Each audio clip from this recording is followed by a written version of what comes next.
I'm too late. I'm too late. Oh, God. How could such a terrible thing happen? I'm sorry, Deborah. I thought you knew.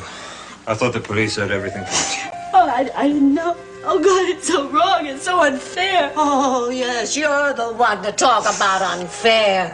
Elliot, if you could have heard the ridiculous accusations she's been making. Nola, you're drunk.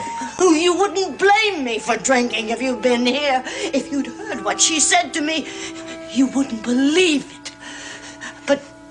But of course, I do believe it. Because we both know how desperate the police have been to try to get their precious friend Draper off the hook. Nola, haven't you heard what I've been saying?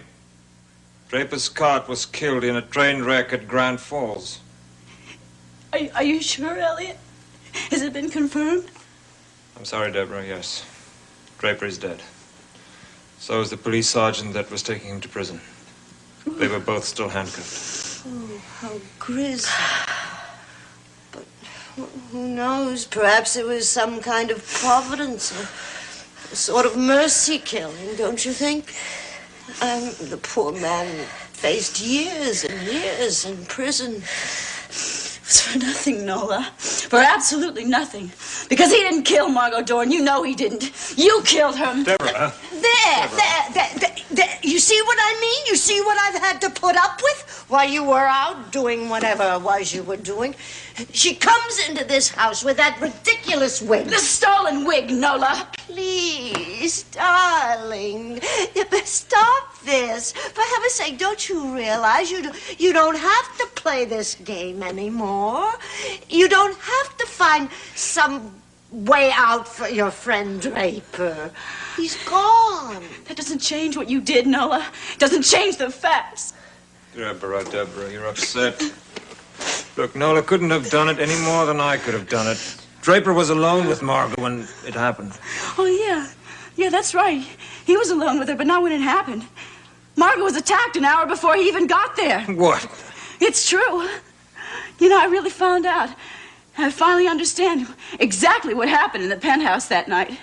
And it's so simple. It's so much simpler than I ever imagined. You were at the penthouse an hour before, Nola. You gave your name as Nola Patterson.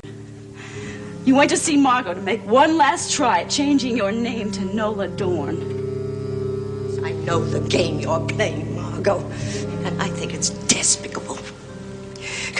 You want to punish Elliot. You want to prevent him from being happy. Preventing Elliot from doing anything? He's quite a free fellow to do whatever he wishes. He could institute his own divorce proceedings. Oh, you know he'd never succeed. You'd fight him. Oh, I wouldn't have to fight very hard.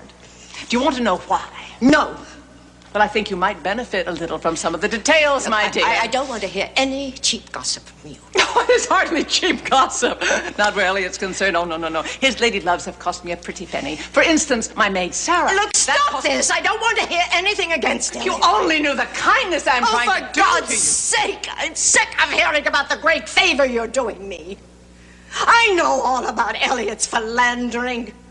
I know exactly what I'm getting. But I can tell you this, Margo. Loneliness is no favor. Haven't you discovered that? Yes, I know all about loneliness, Nola. But I also learned something else. That with dignity, loneliness suddenly becomes a little more bearable. Now, you ought to try that sometime. You might learn something by it. Excuse me. Hello. Oh, Draper, yes, how are you, dear? What? Oh, you mean you and April would like to... Oh, I see. What do you mean? Yes, I heard about that. Poor David Henson died. I'm sorry, poor man. Draper, whatever you heard was probably grossly exaggerated. That woman David married never cared for me very much, and What? No! Draper, no, I don't want you coming over in this mood. Look, call me tomorrow when you've calmed down a little bit, and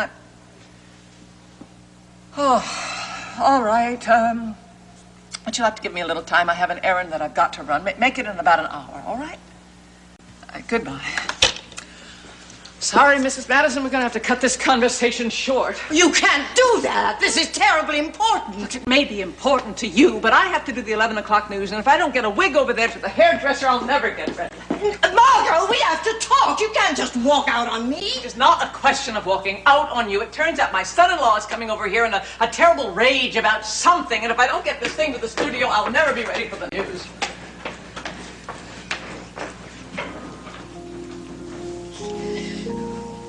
Stifling in here. I don't get some air.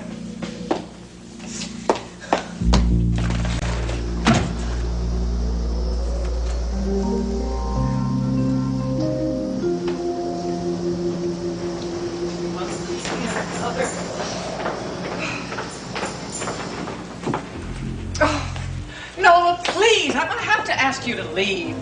Just like that. Get out. Go away. Curl up and die.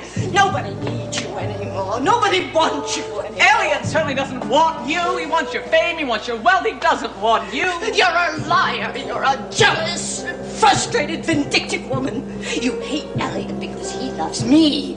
Loves me, not you. For heaven's sakes, talk about love being blind. You are a complete idiot. And what are those doors doing open? For heaven's sake, it's free. No!